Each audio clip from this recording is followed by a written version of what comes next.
I'll have the link to that in the description,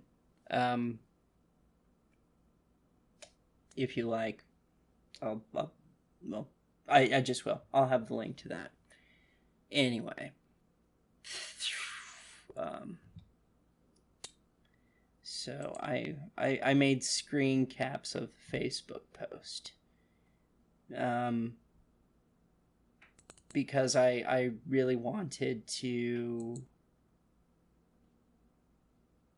you know, I don't want to.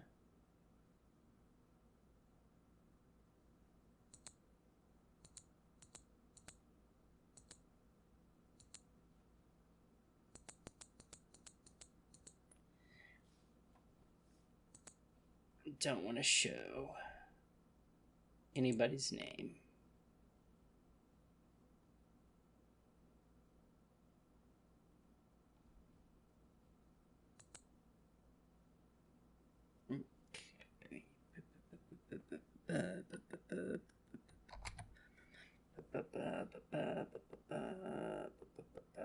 Okay, so wait, let me make sure that this did what it was supposed to do.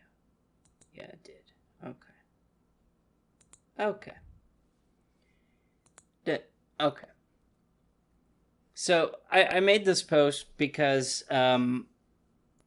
the right-wing side, the conservative side, they keep going on and on and on and on and on and on and on and on.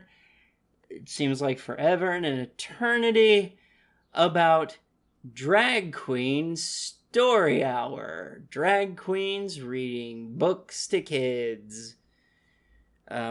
Because kids totally get and understand everything that's going on there. They're not going to understand everything that's going on there unless you tell them. And honestly, I find this interesting.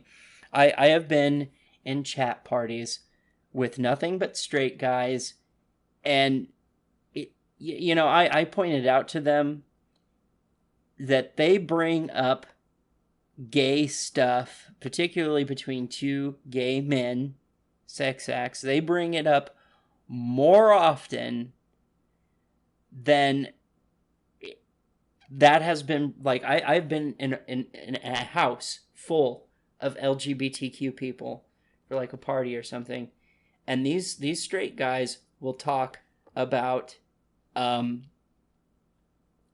homo-erotic acts more than I have heard in a house full of LGBTQ people.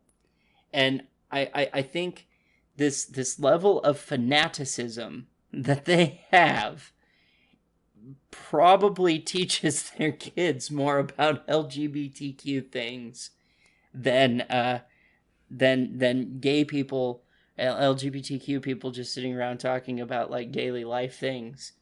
Going to the store, running into this, I had to pay this bill, and I was so upset with the neighbor because his neighbor's dog let his dog crap in my yard.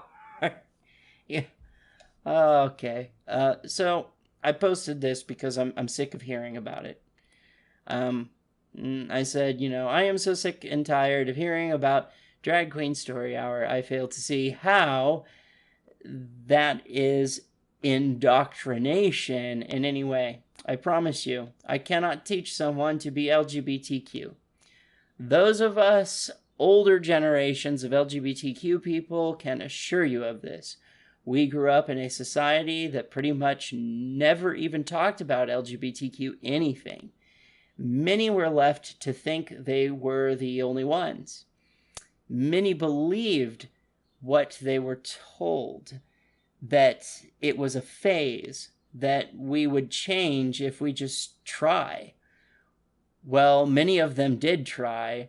The only thing that accomplishes is suppressing one's true self. So what did many LGBTQ people do? Well, we hid amongst you. Nothing's changed, other than the fact we no longer hide. The only thing that's changed is you now know something about us you didn't know before, but was always there. When we were in the closet, we still read stories to our nieces and nephews. No one called that indoctrination. No one is reading pornography to your kids. If anyone is doing that, then yes, they should be stopped. What's actually going on is that we are merely informing young people of our existence. We are merely explaining how someone can have two fathers or two mothers. No one is explaining in graphic detail how we have sex. In modern days with the internet, they will probably figure that out for themselves. Honestly, anti-gay and homophobic political commentators with propaganda they wish to solicit seem far more obsessed with talking about, very specifically, two males having sex and how that disgusts them. If children are hearing about male-on-male sex acts, it's not coming from the LGBTQ people. It's coming from the people who don't like us. I've been in a room full of straight guys, and they make more homo-erotic remarks than a whole room filled with LGBTQ people. I've always found this curious. If it grosses these people out so much, why do they obsess about it the way that they do? I don't sit around thinking or dwelling on the things I find gross all day. So why do these people do this? I've seen a pastor on YouTube in one of his videos bringing up anal sex multiple times, over and over and over again. He says it's gross. He says they call that sex. This guy was absolutely fixated on this. If you, as a heterosexual, find it that gross,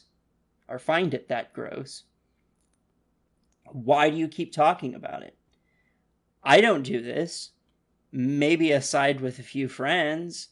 How I express sexuality is not something I hyperfixate on. If you don't believe me, scroll through my timeline. Remember, this is on Facebook. Anytime I do talk about something sexually explicit, it's done so with the intention of an adult conversation to an adult audience. I've made homoerotic art, done so with the intent of appealing to an adult audience. If I am around kids or even young adults, and for me, like somebody who's like even 22 is young, I do not bring up topics involving sex, drugs, and violence. Do these homophobic straight people forget we had a childhood too, and understand the sentiment of protecting childhood innocence? All a drag queen is showing kids is a drag queen and that they exist. There's absolutely nothing sexual about that. I know if I ask what is sexual about that, someone will bring up an instance where they were scantily clad. For some reason, this logic doesn't apply to females, public pools, and beaches. As long as people are seemingly straight, this just goes to show us LGBTQ people are held to a different standard than everyone else. That's not equality. And frankly, it shows the writing isn't in the papers. It's on the wall. Most of these anti-LGBTQ rights people just sound like old people who are scared of change as society becomes more accepting of LGBTQ people.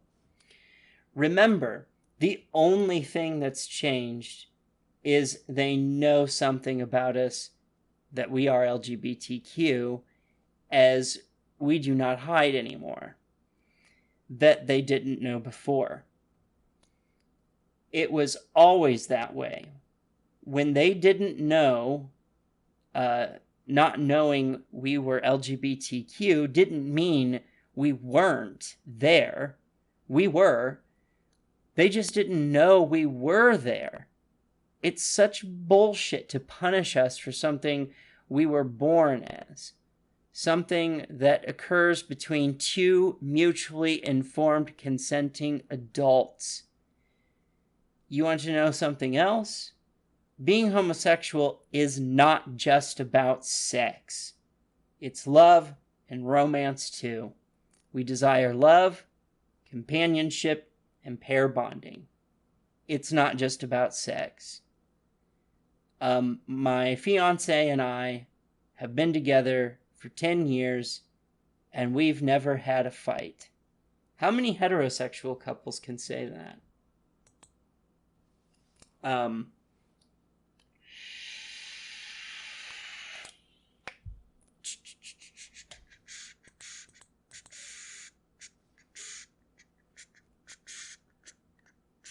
Give me a second. Oh, wait. Shoot. Oh, that's in Minham. Fuck him. There's probably some antinatalist that's going to be mad about that.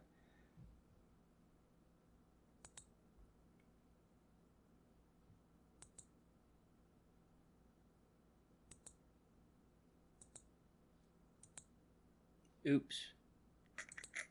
So, oops. I need to get something to drink. I'm parched. So I'm just going to leave it on this screen. I'll be right back. So I want to give you a rundown about this, I, blocked out his name, but believe it or not, I want to tell you, this guy is a gay man himself. And actually, at one point, how I came to know him is that he wanted to date me. And we went on a date, and I figured we had too many differences, so the answer was no. And one of the reasons was he tended to be more inclined to being conservative due to sort of religious Christian upbringing, and he's progressively gotten more and more and more and more conservative. And I have a feeling that has a lot to do with these social media talking heads that like to produce these propaganda pieces and really sort of brainwash people into fanaticism and extremes.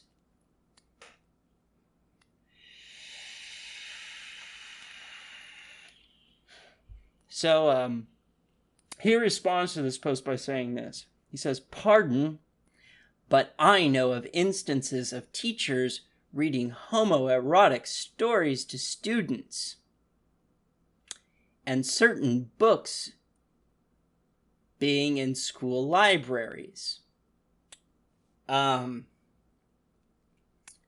If anyone knows the names of the titles of these books that are supposedly these homo-erotic books that are being read to children, please let me know, because I've done research into the books that have been banned and censored, and I do think that is the correct terminology considering what is going on in Florida. I've read them, I've looked them up, I've had, there's some, I actually could take you through that in this. Not a single one of them that I've seen is what I would call homoerotic in any way. It literally is like, there's like, I don't know, several that I've gone through, And these are third-degree felonies in Florida, but, like, you know, it's like... I think most people are at this point are aware about the picture book. There's a picture book that is a third-degree felony if you show it in a classroom in Florida. And by the way, if you don't know what the penalty for a third-degree felony in Florida is, I looked that up too, floridalaws.gov. According to floridalaws.gov, the minimum sentence for a third-degree felony is a $5,000 fine and 5 years of probation. And the maximum sentence is a $5,000 fine and 5 years in prison for a third-degree felony. And a picture book is one of them. A picture book that's based on something that actually happened in one of the zoos, I think the Chicago Zoo. Two male penguins ended up raising a baby penguin chick together to adulthood. And that's what the picture book is. It's a picture book. A picture book. There are no words in it. It's just pictures of penguins. Of these two penguins. Like, I guarantee you, children looking at the book wouldn't even be able to tell that they are two male penguins. They just look like penguins. That's a third-degree felony in Florida, and is being branded as one of these instances of homo-erotic stories. So, yeah, if somebody could tell me, like, because I've looked at these so-called books, I haven't found one that's homoerotic. Anyway, he goes on to say, I also know trans people who regretted transitioning because they thought they were trans because they were, in their words, encouraged to be so. Don't worry, I addressed this in my comment back to him. He goes on to say, I also know people who came out as bi or gay around my time, and they claim it was a fad, and they never were really, mostly women, some men. As children and teens, we are highly vulnerable and impressionable. To say nobody does this for attention or to fit in would be false. That's why in order to transition, there are so many steps to take, including seeing a therapist to determine if they understand the detrimental effects on their body by transitioning, especially at a young age. There's a lot of interesting things about that statement. I'm going to go over them in my response to him.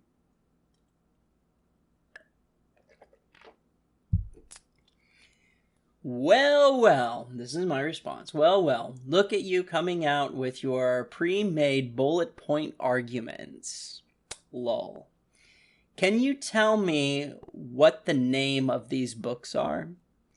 I am aware of books like My Two Dads and Me, My Two Moms and Me, and Tango Makes Three. None of these books are homoerotic by any means.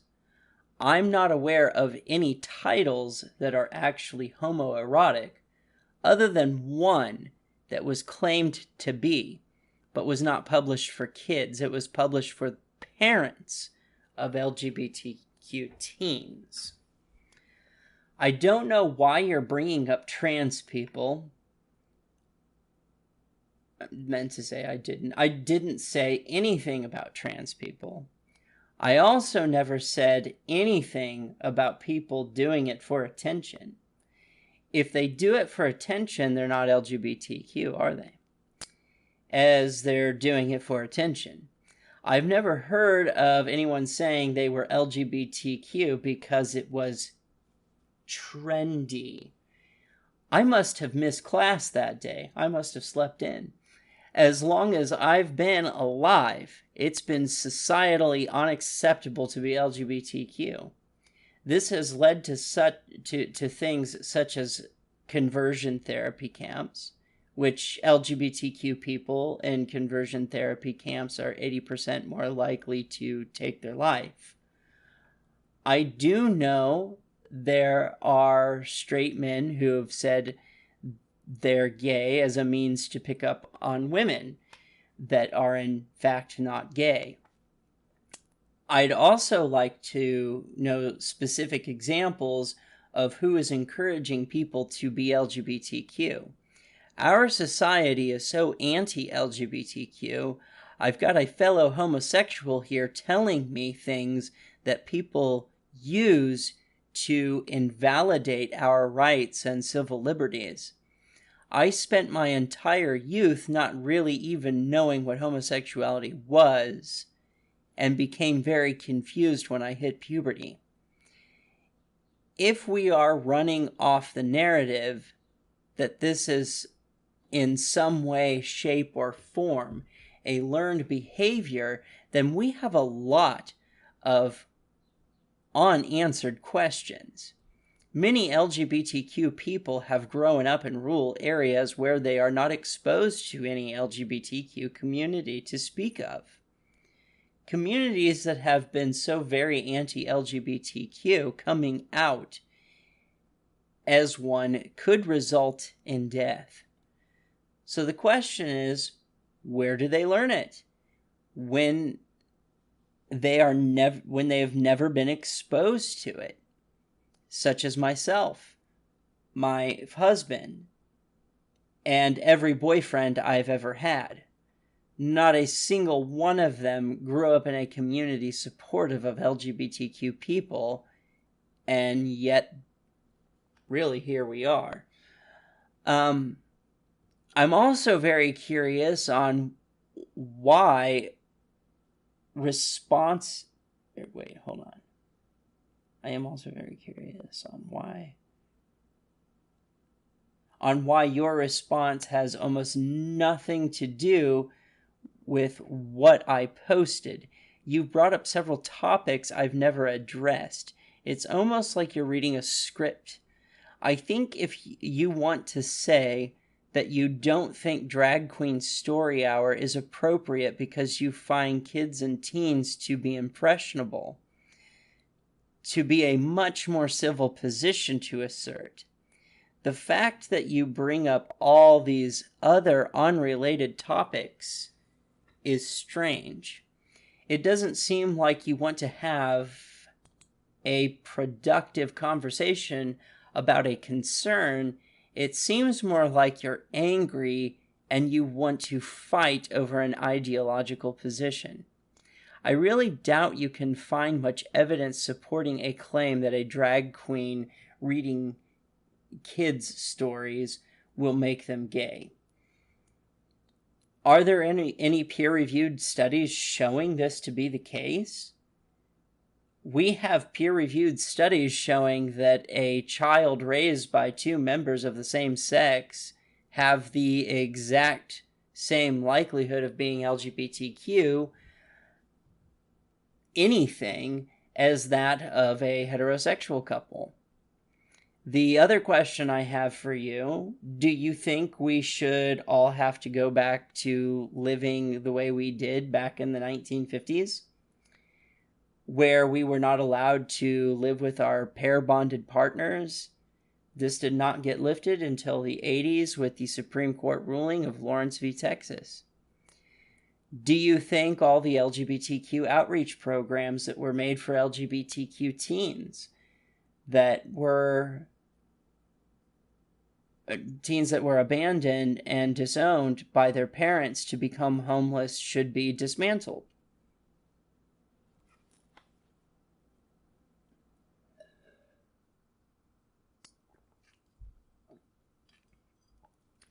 This era caused the era of the 1950s. This era caused a lot of LGBTQ teens to go into prostitution for money to survive, as well as many ending up missing or found dead, motivated by hate. So you think that LGBTQ people who want traditional homes and values should not be able to raise children of their own as a same-sex couple. This time period is known for having biological children being taken from their biological parents by the state because their biological parents were LGBTQ. This used to be the law. Do you think going back to teaching kids that only heterosexual people exist, completely ignoring that LGBTQ people exist at all, is a good idea? During the time periods this was done, homelessness and taking of one's life of LGBTQ people was extremely high. So high, in fact, it used to be one of the top 3 reasons for teen suicide. This also caused the homeless population to consist of 80% being LGBTQ teens. Do we want to go back to gay bashing?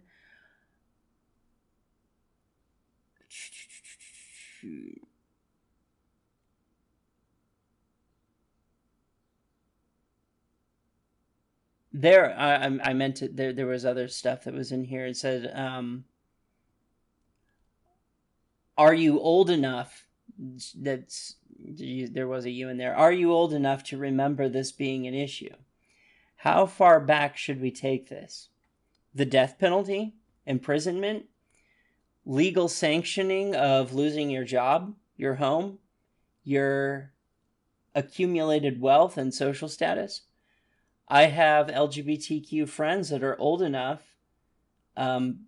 because it really wasn't all that long ago to remember a time where the lack of rights we had as LGBTQ people was so bad our life expectancy was actually affected.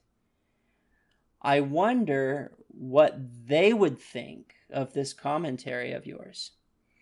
If you actually read what I posted, you'll see I actually said, and I quoted myself, if there are people reading pornographic books to kids, yes, they should be stopped. Did you read that part? Did you read the part where I said,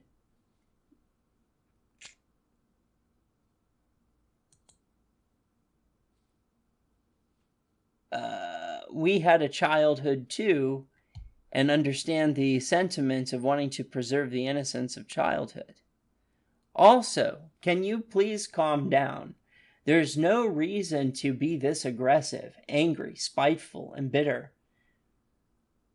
I also, on a personal anecdotal level, do not think teenagers are very impressionable. As I recall being a teen, along with many, or with my friends, we seem to be the opposite and very rebellious. This is probably something that is going to change from individual to individual. And I gotta tell you,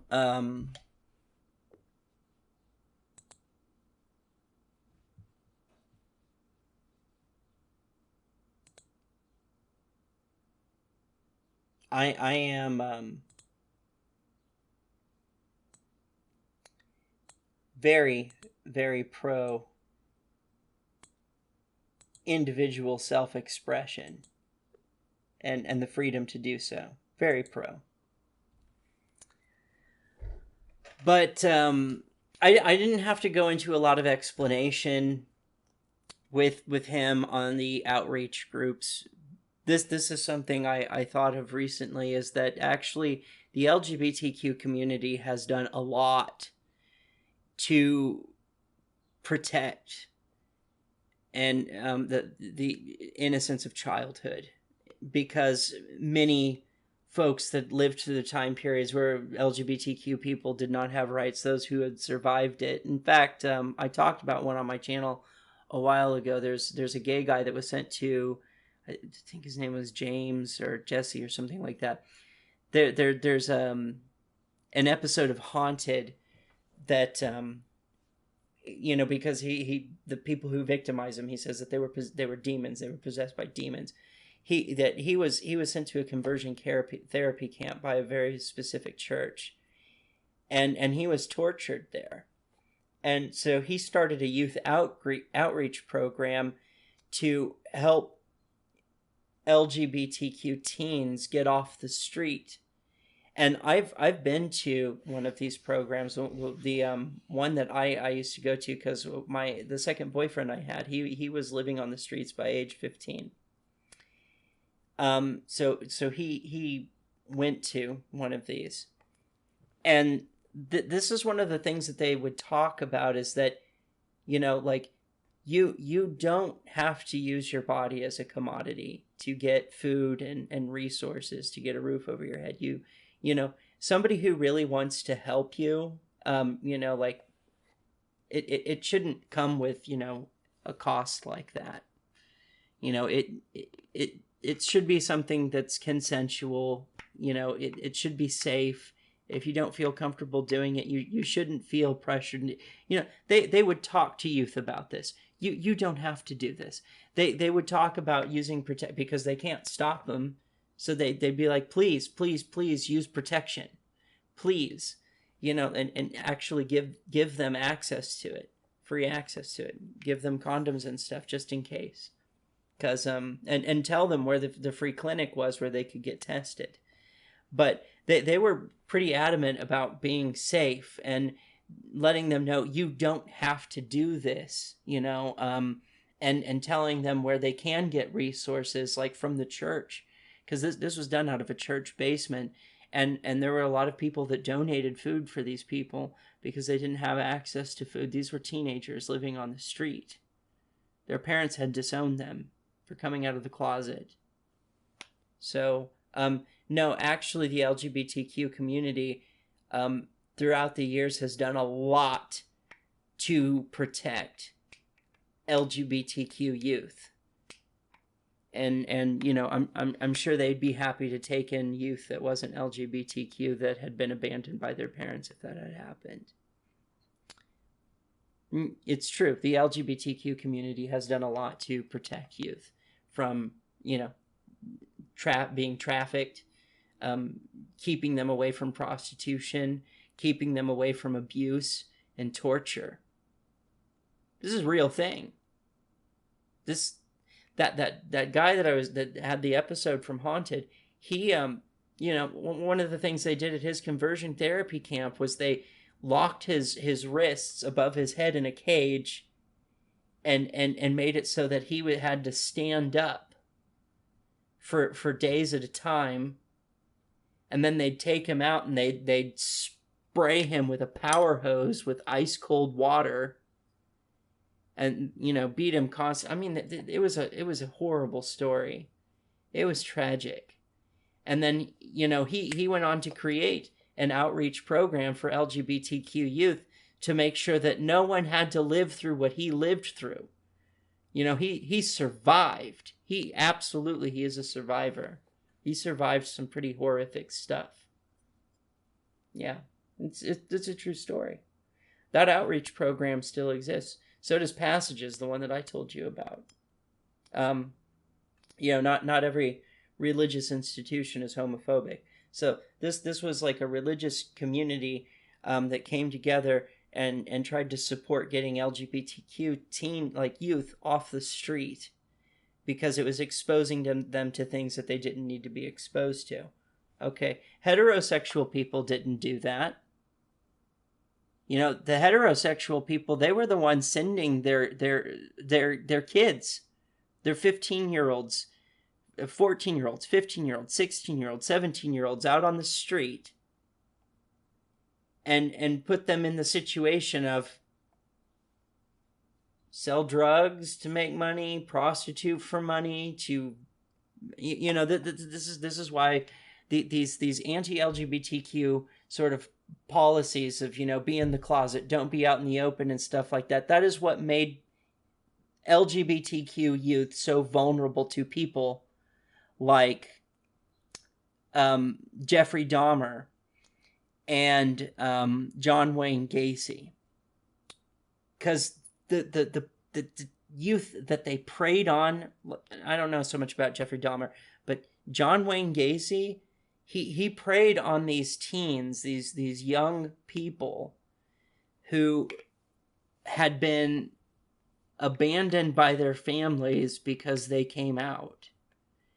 And he knew no one was looking for them. A lot of the teens, the 17-year-old boys that he killed, and that rotted in his crawl space under his house.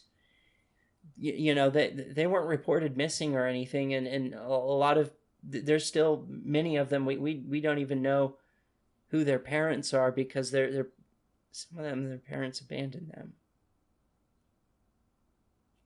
That's how they ended up there. Nobody even knew that they were missing. They came to the cities because the cities were more accommodating to LGBTQ people, but you know that it made them vulnerable to predators like John Wayne Gacy.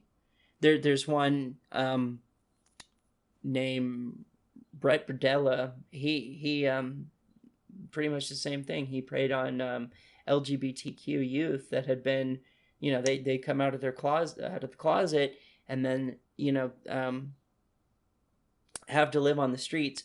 So, you know, nobody was looking for them. Nobody reported them missing or anything, and ended up killing a lot of people because of that. A lot of young people died. And that's the result of, you know, these anti-LGBTQ policies. You know, go in the closet, don't be out of the closet, stuff like that. It puts LGBTQ youth in danger. It does. And subjects them to things like being trafficked.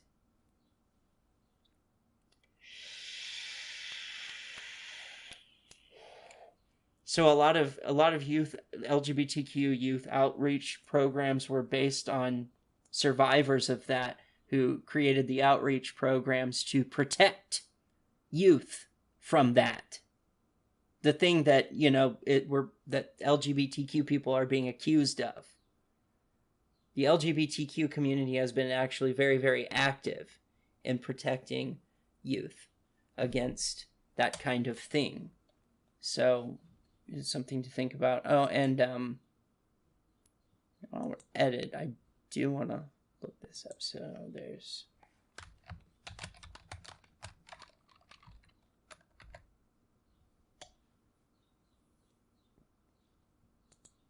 Hold on. Oh, there's music. I wonder if there's copyright.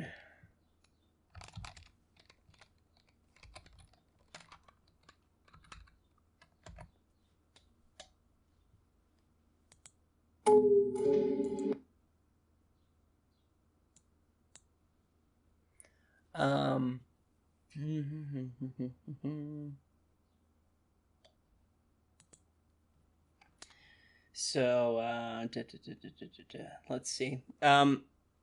We'll see what we can do. I don't know if... Oops, that's not the right thing. That's the right thing. Okay. Oh, nope.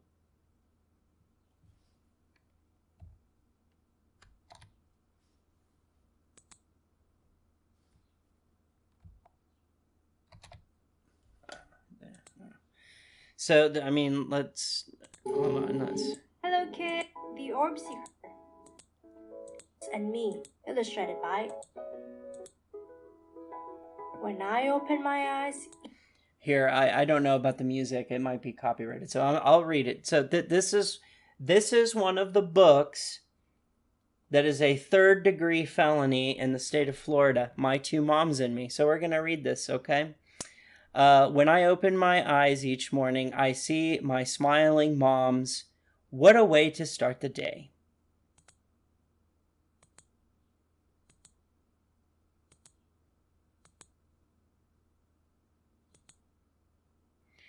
At breakfast, we each have a glass of juice. They both like orange. I am more of an apple person myself.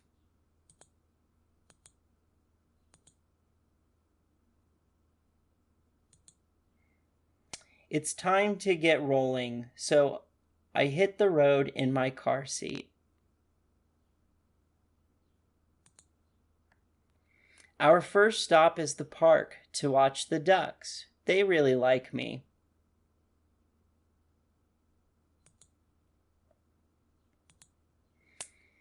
Then it's off to a play date with my friends and I made for our moms. We keep an eye on them from the sandbox.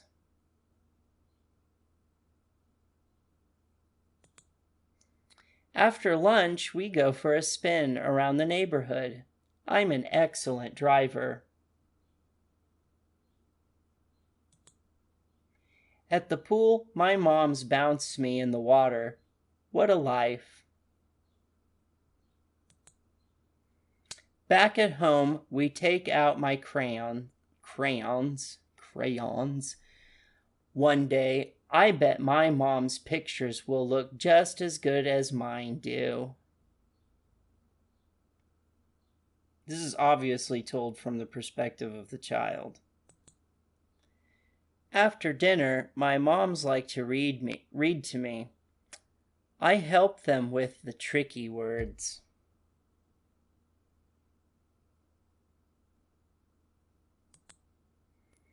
When I close my eyes each night, I hear my mom singing, I love them, and they love me. The end.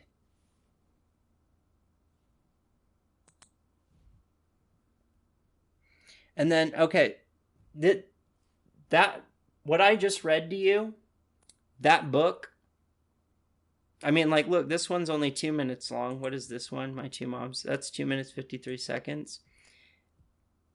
These are children's books. These are third-degree felonies. These are what they're calling homo-erotic. Okay, so here's the other one. This is considered homo-erotic in the state of Florida. It's a third-degree felony in the state of Florida to read this book in a classroom. A third-degree freaking felony. Each morning I wake up to my two dads. Aren't they the cutest?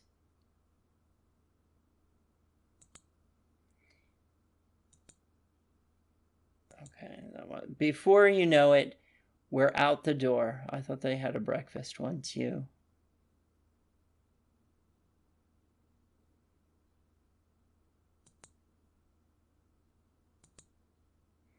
First stop is the farmer's market, where my dads always get a green thing called kale. I prefer something sweeter.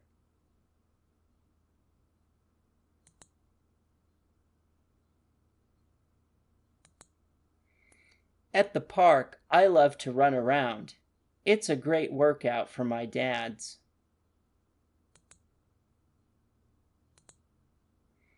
Then it's time for lunch and crayons. Oh, that hurts. Once we're home, we take out my toys. My dads are so good with blocks. Oh, I hope they don't have a whole lot of those sideways ones. That hurts. At dinner, we toast to a great day. Then it's bath time. My dads give me the best bubble hair.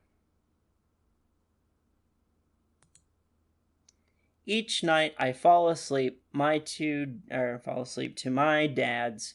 I love those two guys, and they love me.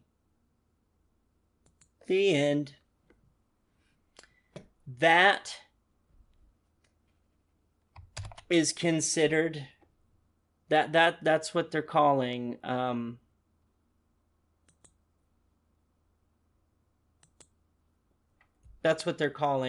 homoerotic. That's a third-degree felony, what I just read to you, those two books. Those are, if you read those in a classroom in the state of Florida, that is a third-degree felony. That.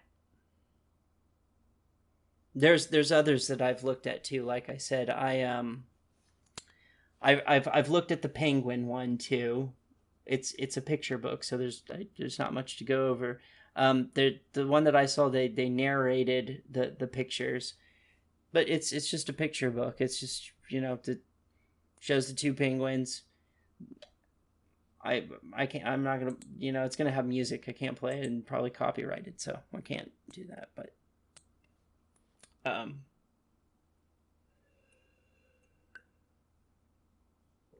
hopefully that gives you a better perspective on, the over exaggeration, what they're calling homoerotic. There's nothing homoerotic about that. It's it's two dads taking care of their child, two moms taking care of their child. There's nothing homoerotic. And certainly, like, reading that to a kid, they're not going to get that kind of idea out of it. I mean, like, kids don't think like adults do. It's just they're not going to be thinking about, like, what are they doing in the bedroom? How do they make a baby? Kids don't think like that. Come on, don't be weird.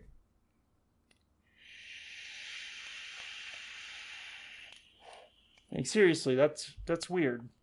There's nothing wrong with that. There's nothing wrong. It's just basically like, hey, some families, like, that some families, they're gonna have two moms. They're gonna have two dads. It's fine. There's nothing wrong with that. Nothing. And I've seen people say, oh, them calling it censorship or banning is that's over exaggeration. And then they talk about, like, oh, you think censorship and ban, you think of like book burnings and blah blah blah blah blah. It's like, well, I mean, there's nothing graphic about these books. This is obviously a children's book. And the thing is, we're not talking about the state coming forward saying, I don't think that this is appropriate for a public school, and we don't want you to teach it, so we're pulling these books. And so teachers who do it anyway, like, we're not talking about like a week of suspension without pay. We're not talking about like you'll lose your job because you did it anyway. This is like a $5,000 fine with 5 years of probation, or a $5,000 fine with 5 years in prison. That's pretty strict. That's pretty cruel. Like, if you didn't want the books taught, like these books being taught in public school because you think it's inappropriate for your kids, then that's one, there's tons of different ways to go about doing that than making it a felony. A third-degree felony. Okay? That's messed up.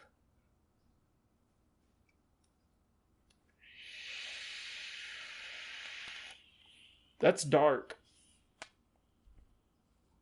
What are you in for? I murdered a guy. What are you in for? Oh, I read a children's book in a public school called My Two Dads and Me. It's about how this child likes her two dads because they're really nice to her and she has a good life. What? Just... It's a nightmare. This is why I really, wanted to be like show more my leftist side and how I really feel about things and stop being so critical, is because, like, it's getting to a point. It's getting scary. I can't say that I wouldn't blame any LGBTQ person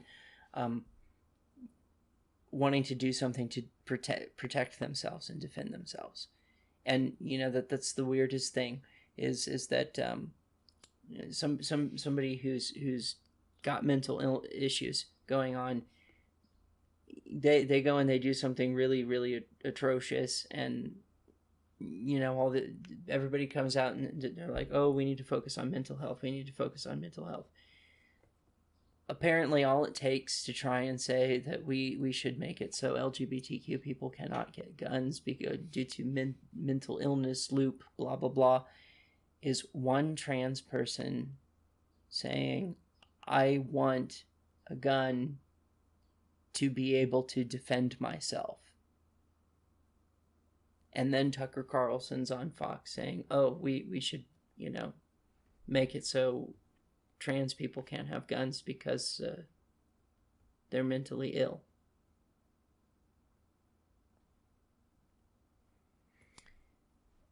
Okay, like they're not inciting to violence. They're not sitting there with a manifesto and stuff. That just literally, I would like to be able to defend myself against people who are trying to hurt me, or worse. And the response we get out of that is, oh, well, yeah, we should, make some gun restrictions so you can't do that. To defend yourself. That's dark. Anyway.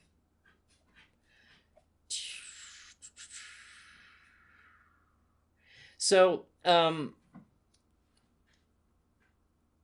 this next portion is about, well, no, before I get into that, I want to complain about something. I want to complain about something really quick. I just want to complain.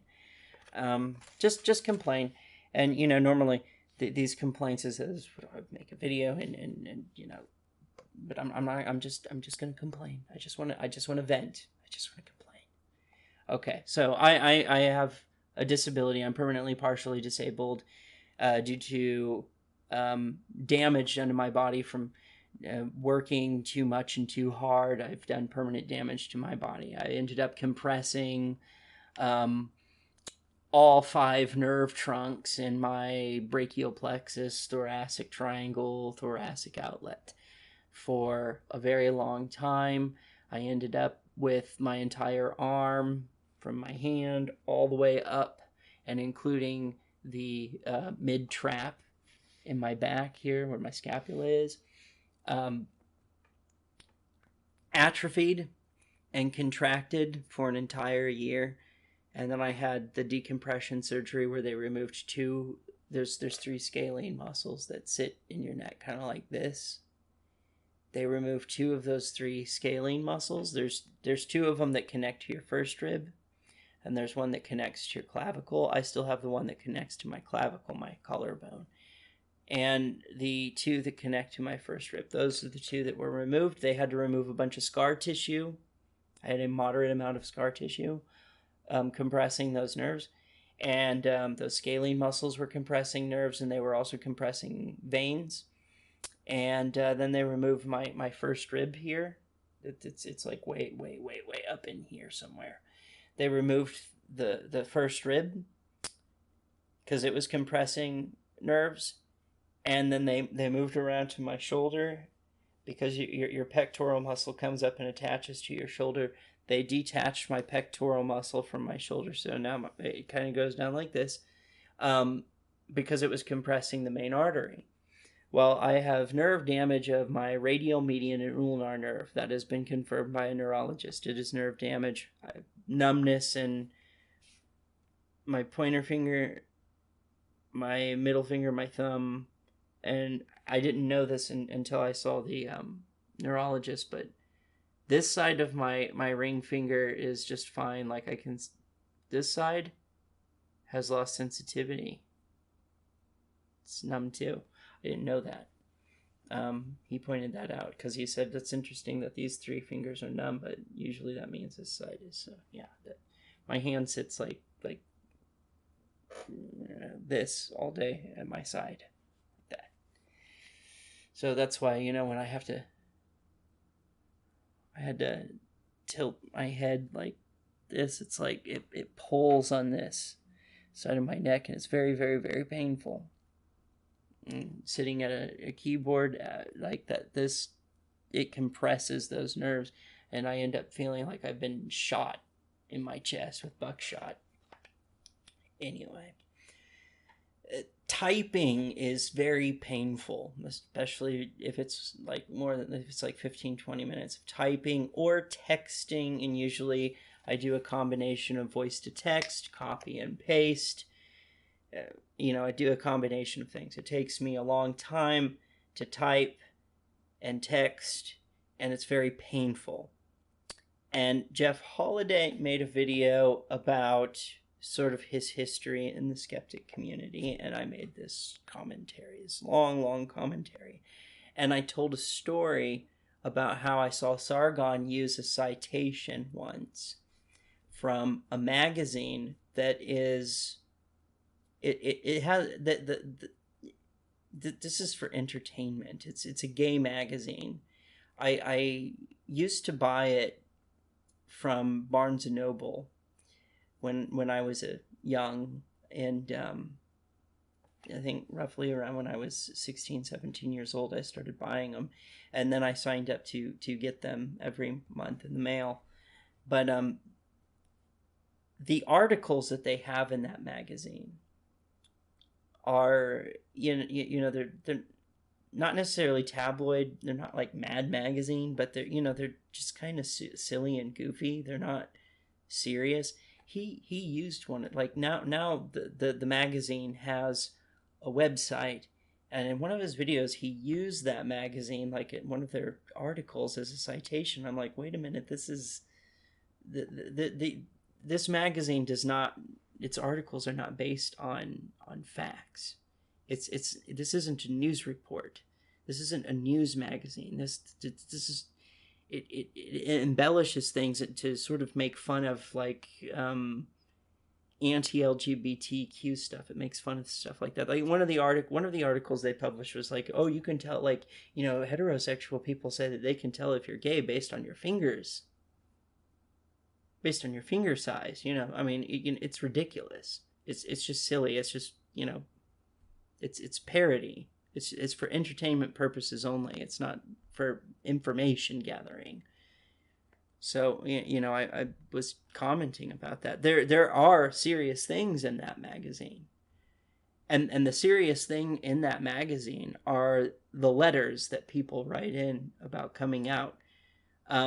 A lot of the coming out letters are to help encourage and support other LGBTQ people that come out of the closet, and try to let people know and understand, it can be hard.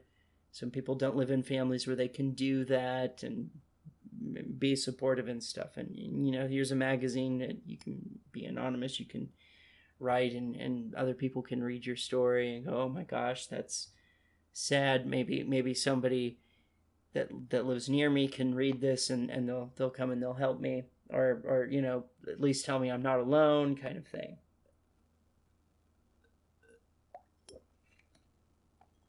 And I talked about this one particular one that I saved. I actually saved this from, I think, when I was about 16 years old.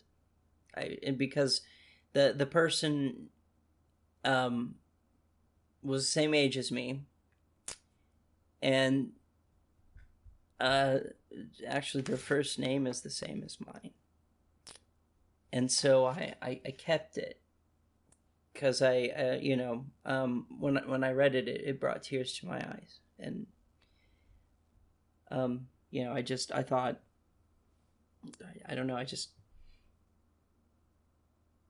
hit me close, so I wanted to keep it. I felt really, really bad for them. So I wrote about this, and then I tried to go and post it, and Jeff Holiday has made it so on his comment section, certain terms and stuff like that are automatically no-go, like, where he doesn't, he put the moderation into this, like anybody who says this word, automatically not allowed to be posted. So I don't know what I mentioned in there that did that, and like, how is he to know that I'm going to come along and mention all this stuff? And he doesn't know. But I was a little irritated about it, but he doesn't know. I get it. He probably wants to stay out of the drama and stuff like that. There's no way he could have possibly have known. I don't personally do that. I don't. I allow all comments all the time. I've even bent over backwards to get comments that have been shadow banned or whatever, deleted by YouTube that I've seen, and I've been able to copy and paste them, say like, hey, this person said this, it got deleted, I don't even agree with it, but I've bent over backwards. So nobody can say that I haven't done that. I have. Even with people I don't agree with, I've done that.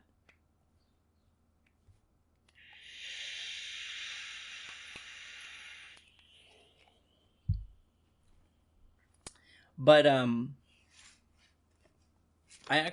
have that still. This is from that magazine.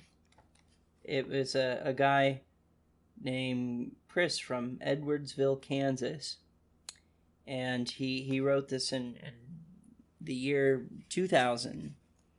He said, I have a problem. My name is Chris, and I'm 16 and gay. You have probably received many letters like this, but please hear me out. I know I was gay since I knew I was gay since fifth grade. There has been no one to talk to about it. I haven't even talked face to face with another person like me, gay. I sit up in bed some nights and dream about how wonderful it would be to have a conversation with someone in person like me.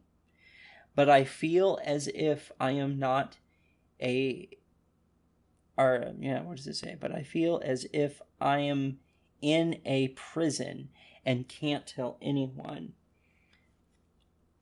I grew up in a very religious family, Baptist in Kansas. That could be Westboro. And they constantly say that homosexuality is disgusting, and all people who are gay are messed up in the head. You can imagine how great that makes me feel. My school I go to has 700 teens in it, and not one is gay. At least hasn't come out yet. I am very athletic and play football, basketball, track, and swim. All of my friends, he put friends in quotations, I have would probably, can I say this on YouTube? Kill me if they found out I was gay. I have gone to the extent of using the internet to talk to teens like me, but my parents shut it off. I met a guy on there my age who was gay, and we started writing back and forth.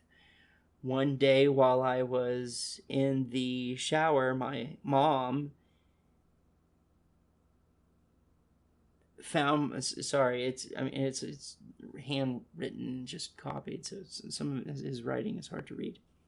Found my letter, and it read it. When I got out of the shower, she was crying, and my dad looked disgusted by me.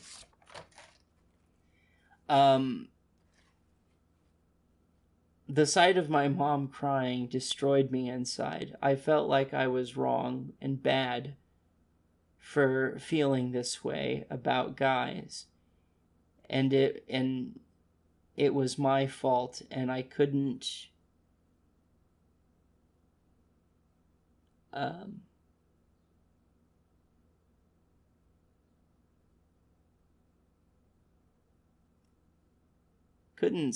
my mom not handle my mom not accepting my true self. And so I made up the lie I had been something before. I told her I wasn't gay and I didn't know what my friend was talking about. So now, as I write to you, I feel incredibly lonely and would just love one friend like me who I could talk with. No one around me knows who I really am. Please help me. Thanks for listening. It means so much. Sincerely, Chris. When I read that at 16, I felt so sad.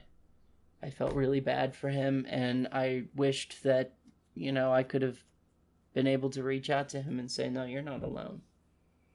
But that was not possible.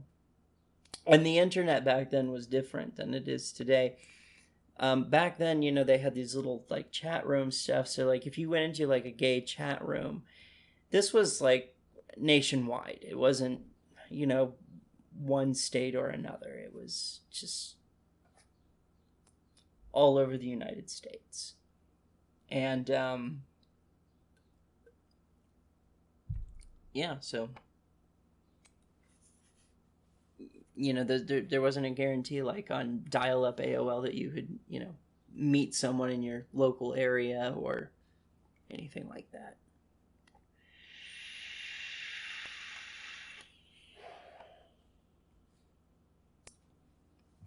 So, it was sad. It made me sad to read that. So I've held on to it for all these years. But that's what I was talking about, that, for some reason when I tried to post it on Jeff Holliday's comment section, what popped up is, you have made an invalid argument. So I'm not mad. I'm not going to be mad about it. Just venting and frustrated because it was very, very, very painful to take all that time to type all that out. And if I had known that he had set his comments up to automatically not post things with specific words, if I knew what those words were, I wouldn't have bothered doing it. Because that is painful. Physically painful. To type or text that long. Just wanted to vent about that. Anyway, so this is something that TJ Kirk did. I'm just going to play a little snippet of his video. And I will leave the link to his video. You guys don't know how to find TJ Kirk, the amazing atheist. But this, I think, is kind of funny. It's kind of lighthearted.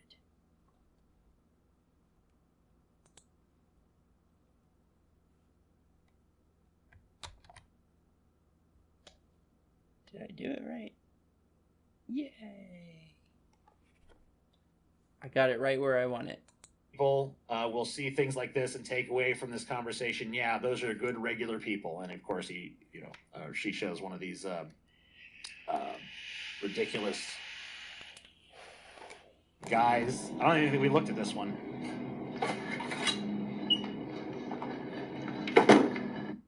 This dude literally just destroys property in the Target. Yeah, take that sign. Showed you. It's disgusting. That's devil worship. That's devil worship. That's devil worship. That's devil worship. No, it's not. Devil worship is when you worship the devil.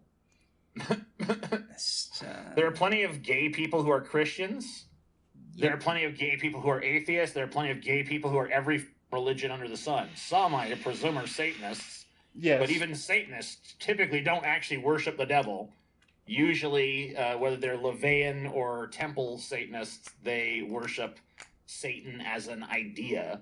Don't even really worship it, just hold it as a sort of interesting philosophical guide stone. So I'm really hoping that I got the timing on it right, because he comments on something that I think is really funny, because I had a concept. Here about is it. the mainstream media backing these ridiculous chuds that have invaded every Target across America. Doesn't take a PR expert to know that if you hire a Satanist to design a children's clothing line, and you stock your shelves with tuck-friendly bathing suits, people will get upset. Very upset. Satanist. That's exactly what Target did, and somehow they were surprised at the backlash. They Bud Lighted them. Surprised at the backlash. I can't believe there is like mainstream media taking a look at the videos we just saw of absolute chudly morons going into Target and making absolute. And I wish I had time to go over that, but yeah, like I've gone over videos from libs of TikTok, and they're fairly benign, and I think most people just read the caption and go with it. You actually watch the video though, it's like, no, this is not what's going on. Goddamn fools of themselves and taking the side of those people. But I guess if you're Fox News, like if you're going to cover this story at all, that's kind of the angle you have to cover it from. Because what are you going to do? You can't take the position of reason at this point. Your audience would just become upset. Themselves. And they know it. So now Target's pulling some of the items from the shelves in a last-ditch attempt at damage control. And as you can... Dude, I think Target should have doubled the size of these shelves. Target should have been like, you know what? Not only are we doubling the size of the Pride shelves, but we're hiring armed security robots to waste anyone who even looks at them slant-eyed. So, how do you like that? Expect the left, they're exploding. Target pulls satanic Pride merch. How is it satanic? This is the part. I don't understand. Yeah, this is it. This is it. What's satanic about it? There's no. I don't see a pentagram. I don't see Anton LaVey. I don't see Baphomet.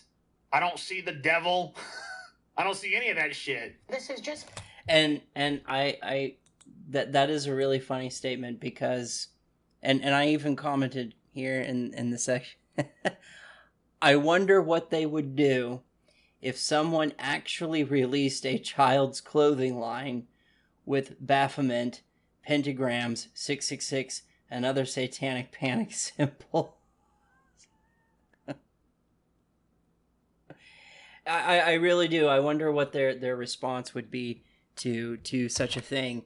And so like that's why I wanted to include this, is because I find the concept of a Satanist designing children's clothes with satanic imagery of like, like, I mean, this is for an adult, but something like this. Imagine like having children walking around with this on it. What would be the reaction from that? I want it. I'm just so curious. I want to know. I hope somebody is inclined to do this, just for the sheer shock value of it. Just for that alone, it would be rich, just golden. I want to see a child's clothing line with satanic imagery on it. I really want to see this. I bet it exists. I bet it does. I bet it exists. It's just not mainstream. But it's funny to me, the concept of thing like going into Walmart or Target and seeing like all these children's clothes with like 666 and pentagrams and Baphomets and pentagrams.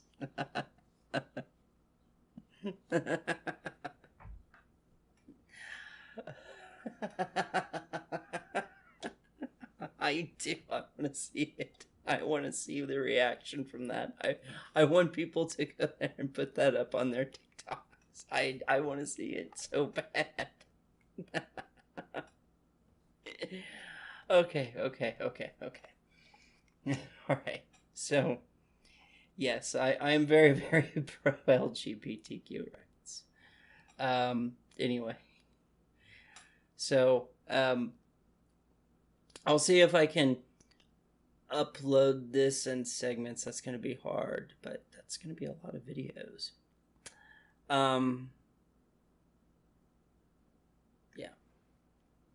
we'll see. So maybe I'll just upload this video as a live stream, so it won't be a live stream. It'll be a live stream of a video I pre-recorded because it's on 2 hours, and that'll just be easier to do it that way. Is to just, you know, screen mirror it and just do it that. Yeah. So, but I'm gonna wrap it up here. Maybe I'll segment it off into different videos. I don't know. So, anyway, like, share, subscribe, comment, and that out.